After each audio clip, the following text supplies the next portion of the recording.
it'd be me and him flying on a twin propeller jet plane, flying out 300 to 600 kilometers, landing on a red desert strip of sand, and just running clinic for, I wouldn't call them cities, I wouldn't even call them towns. It was usually outposts.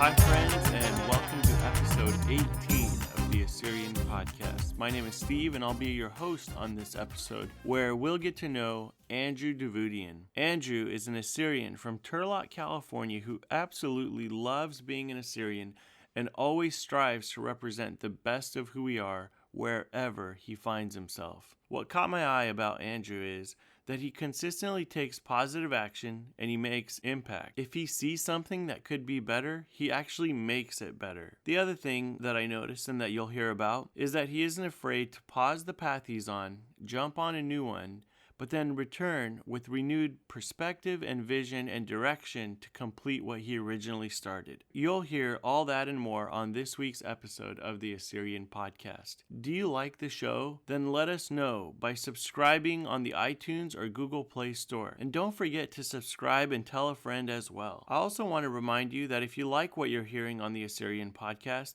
you can let us know by emailing us at assyrianpodcast@gmail.com or liking us on social media, and again, most importantly, subscribing and reviewing the podcast. If you go to www.assyrianpodcast.com and follow the links, you'll be able to either subscribe on your iPhone or Android. Also remember to share this episode with your friends and help them to subscribe as well. Thank you for being a part of our worldwide community of Assyrian podcast listeners, and thank you for showing your support by subscribing and rating and reviewing us. Finally, I'd like to give a shout out and a thank you to our sponsor, John Oshana from HomeSmart. Whether you're thinking about purchasing or selling your home, either in Arizona or California, contact John Oshana Real Estate Professional at 209-968-9519, on Facebook at John Oshana Realtor, or at john.oshana on Instagram.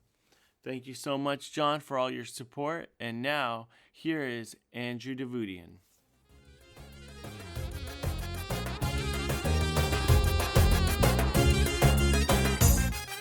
There's so much good stuff to dig into. What we're going to do is just fast forward to you end up going to Cal. So I went to UC Berkeley and got my degree in Integrative Biology.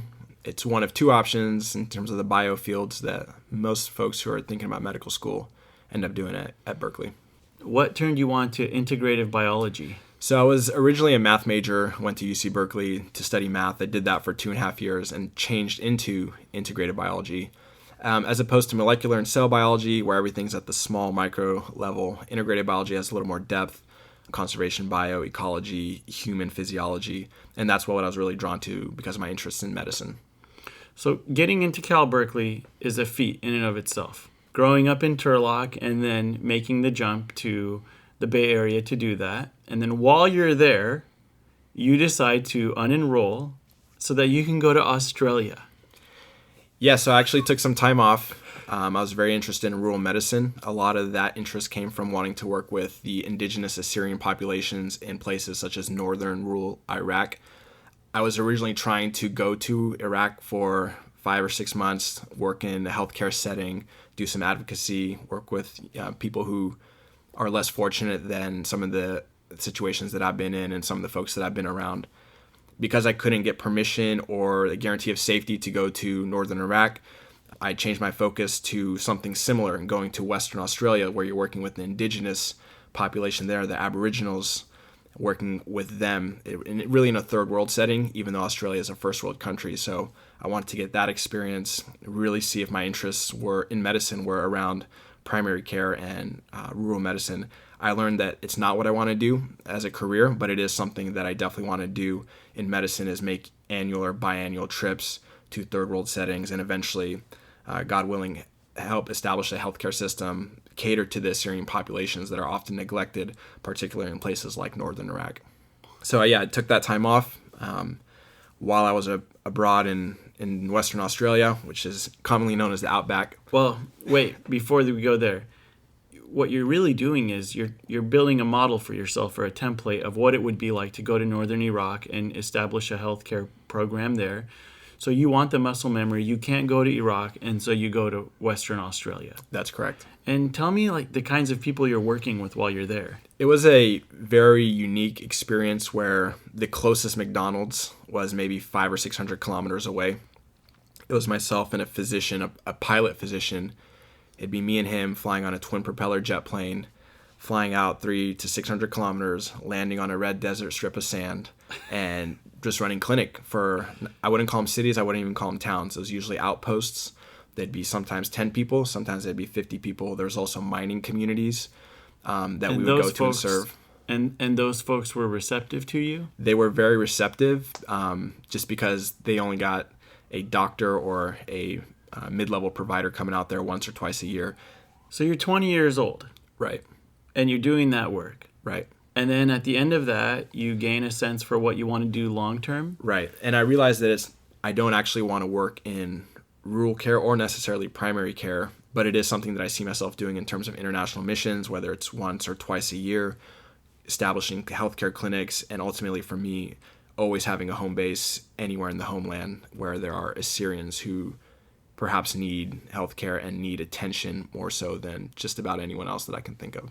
When you're done with Australia, you then come back, you re-enroll, and then you finish your degree in biology?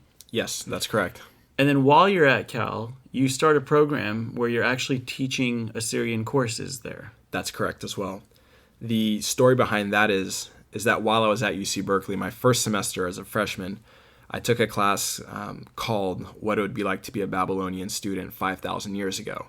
And we actually got to write in cuneiform on clay tablets in the course. What was the name of that class? What it'd be like to be a Babylonian student 5,000 years ago. And that's a class at Berkeley. It was offered once a year, and I got to take it as a freshman seminar, a 1-unit course. Did you just perk up as soon as you saw that on the course catalog? I had to sign up. I did, and I ended up developing great rapport with one of the professors there in the Near-Eastern Studies department.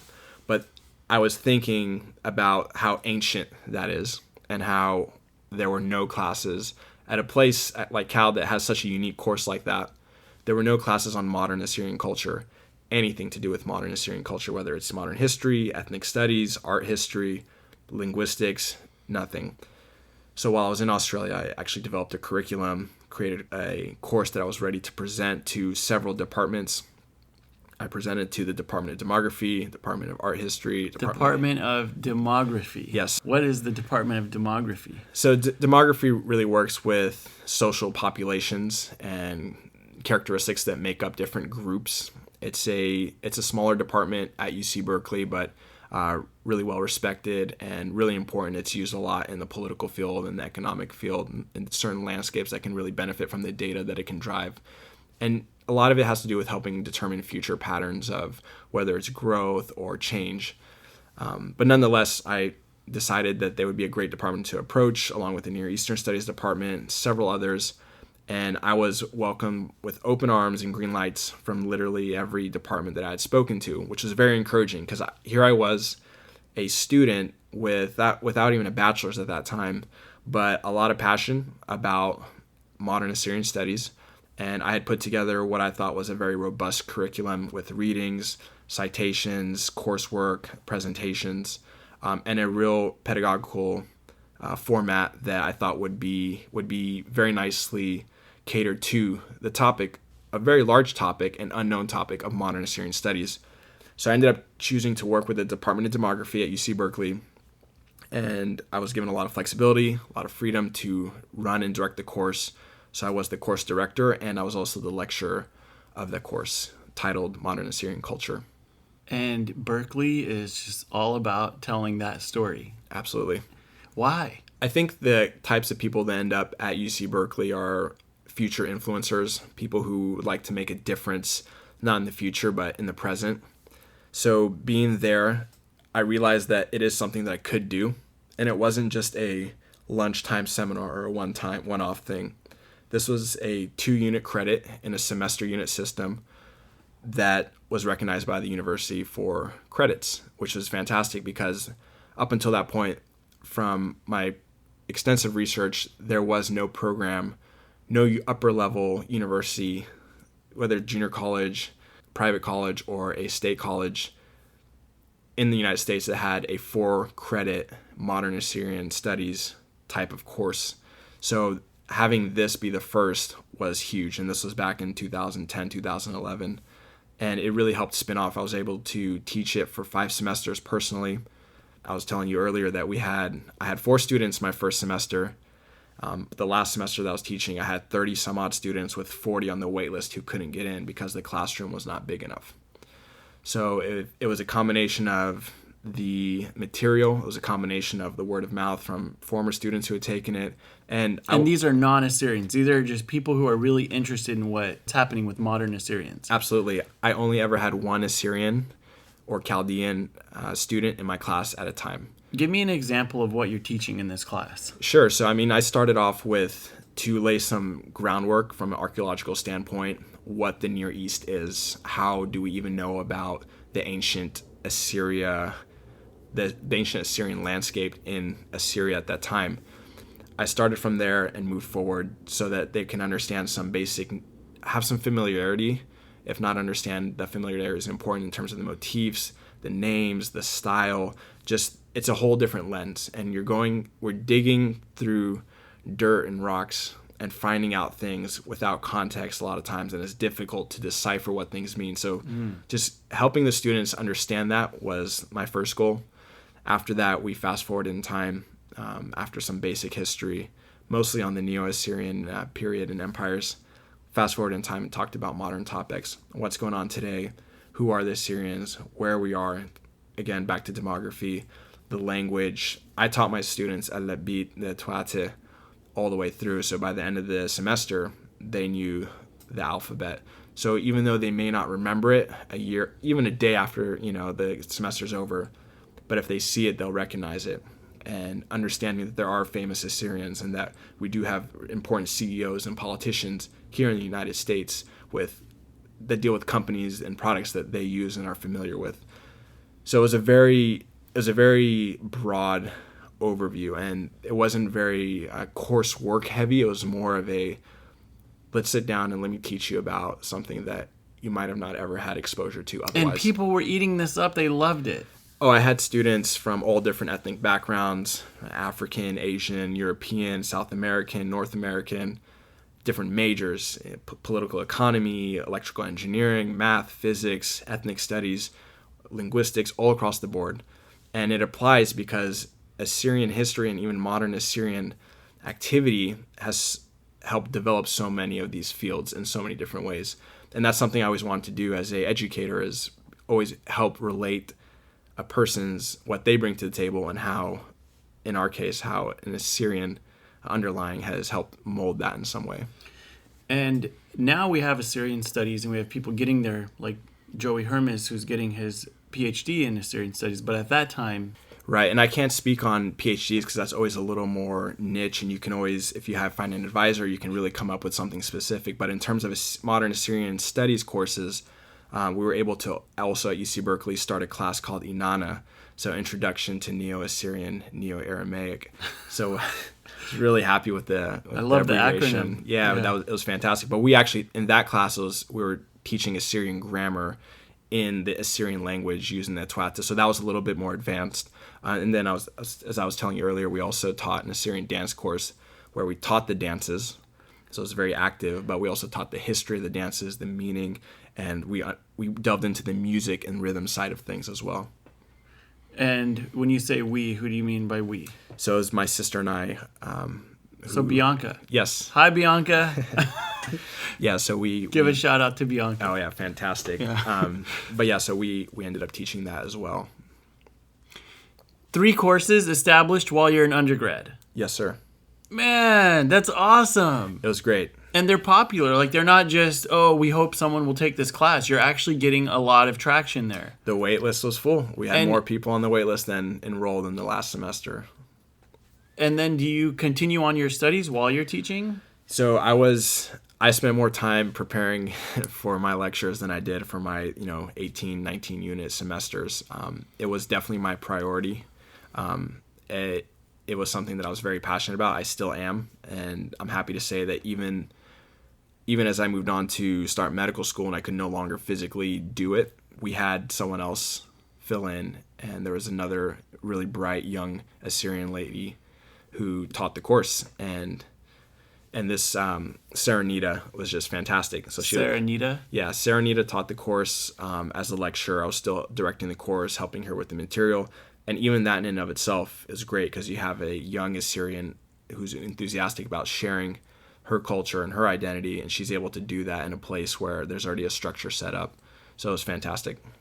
And then what ended up happening with that program? So she actually finished. She actually ended up moving down south. So right now, no one is teaching the course at the moment, but the relationship that we've developed with the Department of Demography is one in such that we can still teach the course as long as we have the someone who's willing to teach and able to. Yeah. At UC Berkeley in particular. That's amazing that you established that relationship and then you actually took action and got that stuff going.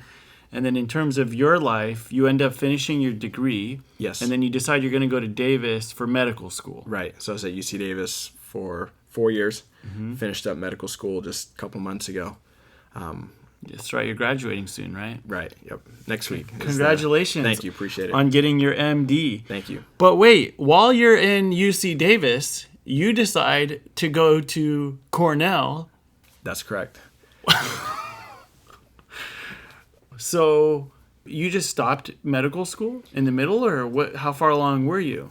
So with medical school, a good time to do something like this was at the end of third year and the start of my fourth year, and that's when I took time off. I finished up third year, ended up moving out to New York, where I was there for a little over a year. It's Ithaca, right? Ithaca, New York. It is upstate New York, and it's beautiful out there. I had a great time, and believe it or not, I got to meet an Assyrian PhD candidate out there, and we've become very close and good friends. And her name is Autur, which is very fitting of a name. And I actually met her because I was auditing a course in Near Eastern Studies while I was at Cornell. Had nothing to do with the business school, but I went there, talked to the professor, and he's like, I actually have a student who's an Assyrian, and so I was able to connect. So there are Assyrians everywhere, which is very encouraging, even at amazing Ivy League institutions in upstate New York. Yeah, so, I mean, to be able to study an MBA at Cornell, wow.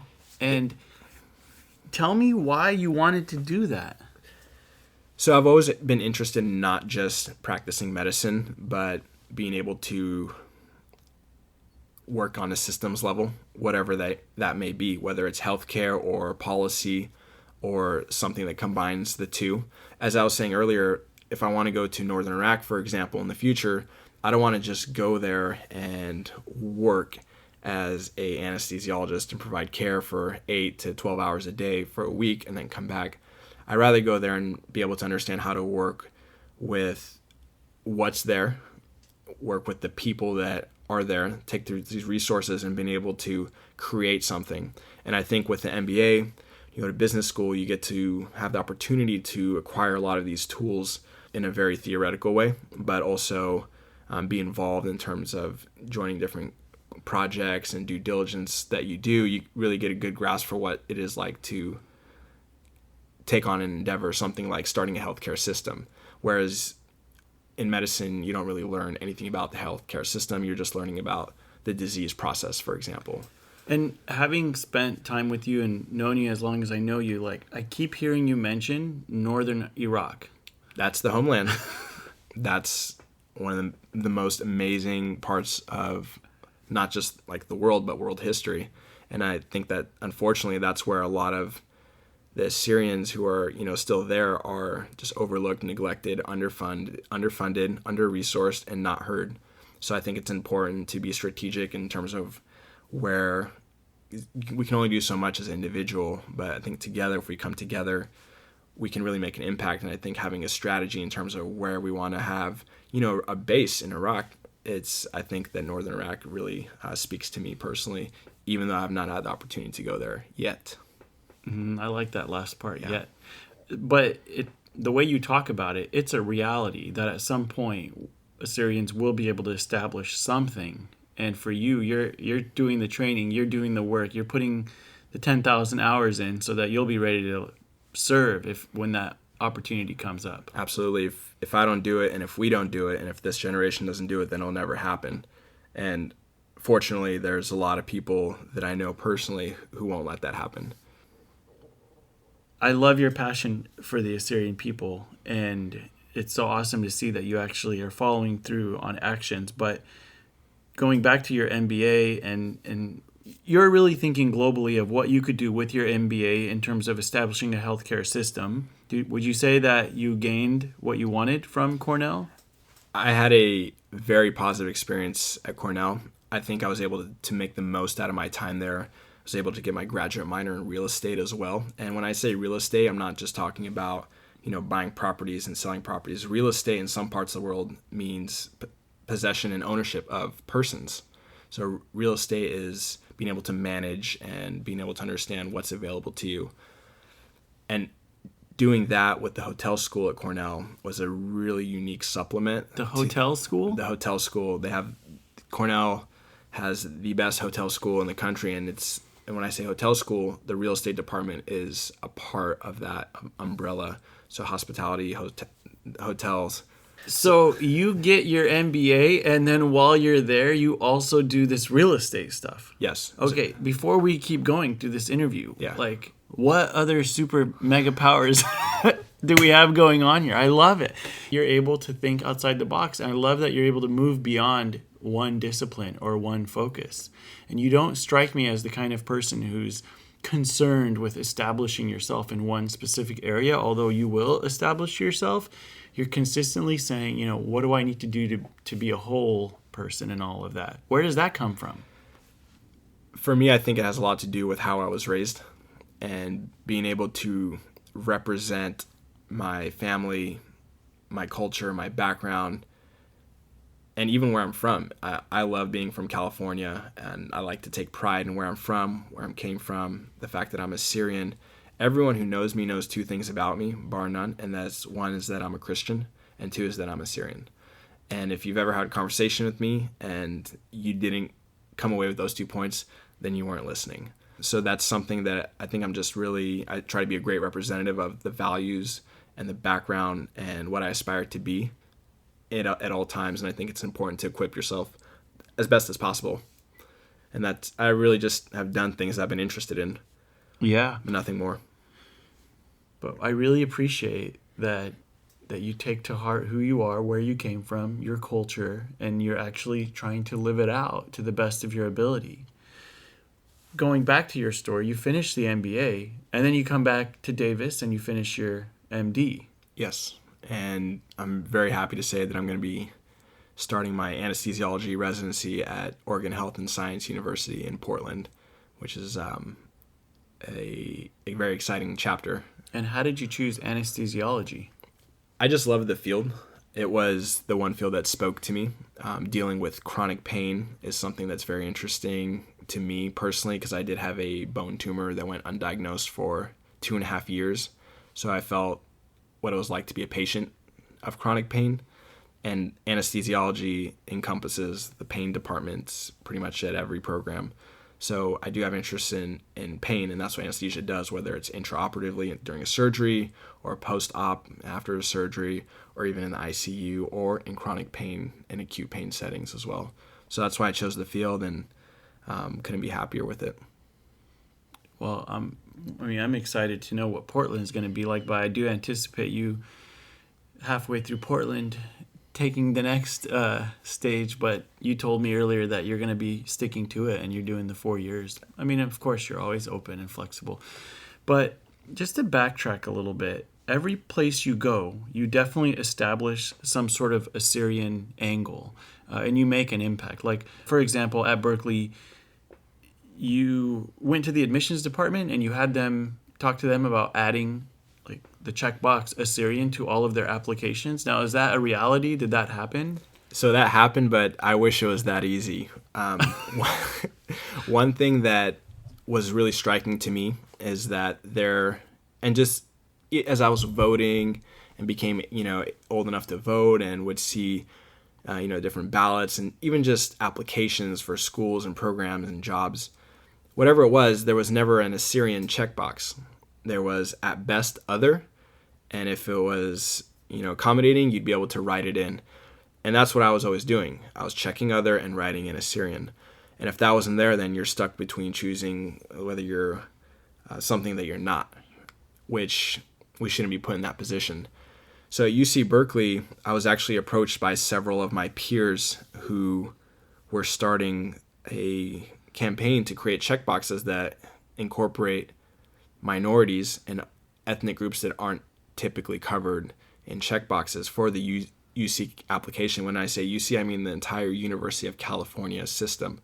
To give you a reference of how large this is, which is the largest public education system in the world, the UC system, including UC Berkeley, UCLA, UC San Diego, UC Davis, UC Irvine, UC Riverside, UC Merced, all the UCs, and there are several others, had over 220,000 applicants. So every year you have several 100,000 students who are ready to learn, who have this opportunity to self-identify demographically what they are or what they represent. And imagine if you see Assyrian every year. If 200-some thousand students see that every year, that is fantastic advertisement to show that we are not extinct, to show that we are still around. And not only are we still around, we're being recognized by one of the most prestigious school systems, and in this case, a state school system, and not just any state, the state of California, where 1 in 10 Americans live. It's big. So we were able to get that up to the chancellor and the UC Office of the President, and we got that approved under a category called SWANA, Southwest Asia and North Africa. So under that category, every year, no matter who you are, if you apply to any of the UCs, you will have the option, if you are Assyrian or Chaldean, to check the Assyrian/Chaldean checkbox. And that is something that is just fantastic, because no one can take that away from us. Yeah. And I'm sure it was as easy as just shooting over an email. It took a couple years. Okay. It took a couple years. And if you are interested in doing that, could other folks reach out to you and help get some direction? I'd be very happy to work with anyone on this. When you have such a large system at a public level that has approved this, it really sets the precedent to go ahead and replicate and continue what has already been done. So you did that at Berkeley. But Yes. then when you got to Davis, you also joined the Assyrian student organization there? So I got to work with the Assyrian Aid Society, and we created the UC Davis chapter, we created the UC Davis chapter of the Assyrian Aid Society as a official student-run group at UC Davis, which had not existed before. And I got to function as the president for the first 2 years before handing it off. But in that time, and I was telling you this earlier, with a lot of the crowdsourcing, things like GoFundMe and CrowdRise and things of that nature, that time back in 2013, it was really just starting. And in 2013 was when ISIS really started to wreak havoc on a lot of the quote-unquote Christians of Iraq, or as we know, Assyrians. So during that time, the group that I was help leading came up with the idea of, maybe we should start a crowdfunding source for this. And we did. And not only did we raise $70,000 or more US dollars in that campaign in a matter of a month or two from both online and offline contributions, but there were several other crowdsourcing campaigns that popped up. So overall, we're talking $250,000, maybe even $500,000 that arose from this idea, because there's no reason for it to just be limited to our friend circle and in our community. And it didn't. It caught on, and there were several of these relief organizations, whatever they may have been called, they were popping up all over. So that's something really fantastic that came out of what was otherwise a crisis and situation that was going on. Silver lining. Very much so. And it seems like you have a passion for Assyrian Aid Society. Is there any other Assyrian groups that you really love and support? Sure. I mean, there's so many Assyrian groups, as we are all very aware of. I've had the pleasure of working with Assyrian Aid Society at the UC Davis level, and also the Assyrian Foundation of America while I was at Berkeley, and really being involved with... Where's the Assyrian Foundation of America? So it's based out of Berkeley in the Bay Area in San Francisco, and they're also the group that publishes the Nineveh magazine, which has been in okay. circulation, I think, since the 70s. Fun fact, there is actually an archive of every edition of Nineveh magazine in the UC Berkeley library, which is pretty neat.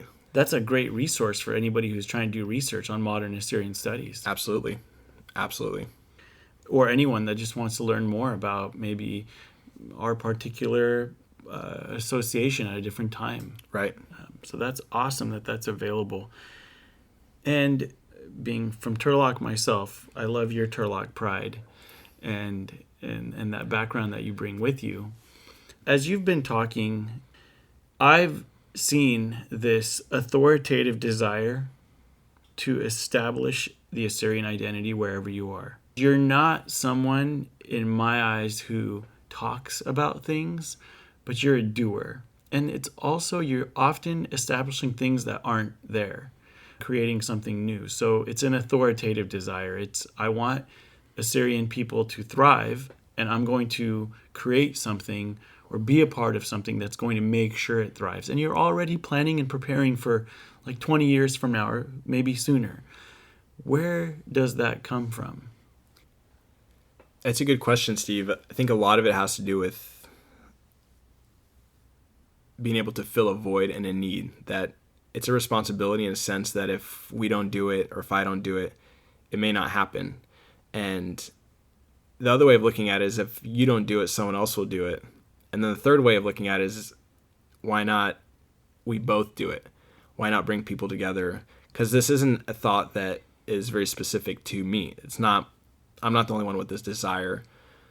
I'm not the only, from all the listeners even out there are a lot of people who want to do a lot of good things. And a lot of those good things are really pertinent and specific to the Assyrian identity, the Assyrian culture, preservation, advancement, you name it. And it can be done. But I think we have to understand there's urgency that we need to do it, which is really difficult in this time because things are so come and go with just the way that society approaches things. It's all about now. And I think we have to be able to understand that we have to prepare. We have to prepare ourselves, whether that's through our studies, whether that's through our skill sets, whether that's through the relationships that we make with not just Assyrians, but people who aren't Assyrians, but understand that there are good values and there are good reasons and there are good things that can come from bringing people together, working towards a single cause. And I know I've been listening to the podcast and I've heard what other folks have said. And one of the analogies I remember is someone talked about, it's all a highway and we're just trying to get to the same place, and it might be different speeds and different cars and, different times of day, but we're all trying to get to the same place. So everyone needs to make their contribution. So if I can lift 100 pounds worth of good stuff, then I should lift my 100 pounds worth. And if you can lift 25 pounds worth, you should lift all 25 pounds.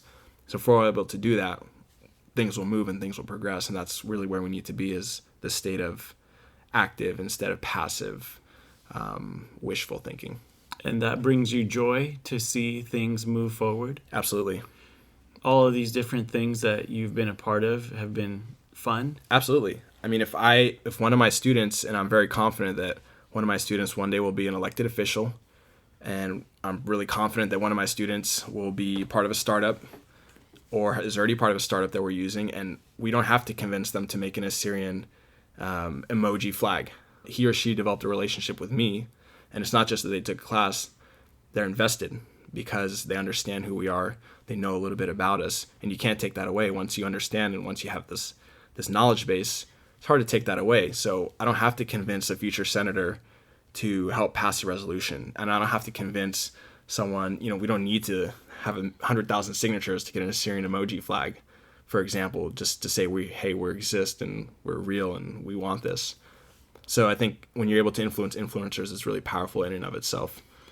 And as you think about the Assyrian people and all the different areas in which there's improvement and there's growth, can you share one area that always makes you ecstatic and excited and pumped about what's going on with the Assyrian people? It's by far for me education. So seeing Assyrians pursuing higher education, seeing Assyrians at great institutions, even local institutions, but making an impact, bringing in Assyrian professors, having Assyrians teach Assyrian studies, having Assyrians teach non-Assyrian studies. When you're able to learn about someone Like, we learned so much about Egyptian mythology and iconography, and we learned so much about the Greek histories. If you're able to establish in textbooks that there's more than just one paragraph about quote-unquote Mesopotamia, which is a term that was given to us by Greeks, it's a Greek word, and there's only one paragraph and it talks about Tigris and Euphrates, and you might get a mention of Babylon, and that's it. That's all you really learn. That's all I learned, growing up through a textbook. Yep.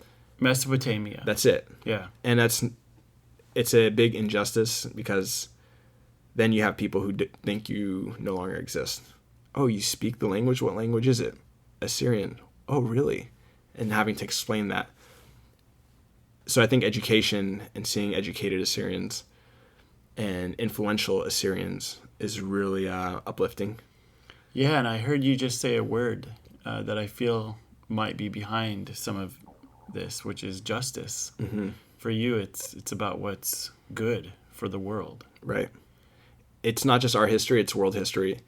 We are just the ones who are its stewards at this point. And that's how I've always looked at it. And for me, it's not whether you're 100% Assyrian or half Assyrian. Even if you're 1%, Assyrian, to me, you're 100% Assyrian. Or if you have no Assyrian blood, but you do something to advance the Assyrian cause, whether it's preservation or advancement, to me, you're an Assyrian, because you're fighting for this cause. In the same way that I'm an American, because of what I believe in and stand for in this country, I'm 100% American, and I'm proud of that. And you want the whole story to be told. Absolutely. There's too much. The script is too good to omit any part of it. Yeah, those are the kinds of words that inspire us, that encourage us, because the reality is there's a unique offering, and if we don't establish that unique offering, or at least communicate it, then we rob ourselves and the world of this amazing expression. With that being said, I always like to ask people on the Assyrian podcast, if you could say one thing to all the listeners from all around the world who listen to the Assyrian podcast. About 40% of our audience is outside of the United States, in Canada, fantastic. in Australia, in Germany, in Sweden, in the homeland, and all sorts of other places too, which I was surprised when I'm looking at all the listeners. If you could say one thing to all those people, Andrew, what would you say? What I would say is to make sure to share who you are as a person, and from that, your culture, your background will also follow through. And if people are able to see that they have a relationship with you as a person, they will in turn have a relationship with an Assyrian, and in turn have a friend in Assyria. Boom! Drop the mic.